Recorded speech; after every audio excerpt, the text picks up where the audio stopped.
បាទសួស្តីពុកម៉ែបងប្អូនទាំងគ្នាបាទថ្ងៃនេះខ្ញុំនាំបាទអារម្មណ៍ពុកម៉ែបងប្អូនមកមើលបាទទីតាំងមួយកន្លែងដែលមានទិដ្ឋភាពបាទទេសភាពស្អាតមែនទែនដែលមានបាទស្រះទឹកធំមែនទែនបាទពុកម៉ែបងប្អូនមានទាំងបាទដើមឈើដ៏បៃតងបាទដ៏ស្រស់ស្អាតហើយជាពិសេសហ្នឹងពុកម៉ែមិនទាន់មិនដឹងទេថានឹងនៅទីនេះគឺកន្លែងណាបាទនៅទីនេះគឺនៅបាទសង្កាត់ផ្សារកដាលភូមិទួលបរោបាទក្រុងប៉ោយប៉ែតបាទនិយាយទៅអូទិដ្ឋភាពនេះស្អាតមែនទែនបងប្អូនបាទមានទាំងដើមកាសាមានទាំងដើមឈើព័ទ្ធជុំវិញស្រះបាទស្អាតមែនទែនគេហៅថាតំបន់នេះគេហៅថាតំបន់បាទមណ្ឌល9ហើយឃើញបងប្អូនគាត់មកលេងច្រើនបាទជាពិសេសនឹងយុវវ័យ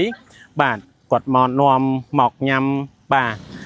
ភេទជ្ជៈតិចជាហើយដាក់តុអង្គុយលេងហើយនៅទីនេះក៏សម្បូរដោយអ្នកលក់រស់រាយផងដែរហើយខ្ញុំសួរគាត់ថាទីនេះឲ្យឈ្មោះថាអ្វីគាត់ប្រាប់ថាទីនេះឥឡូវនេះមានឈ្មោះថាស្រះបាទ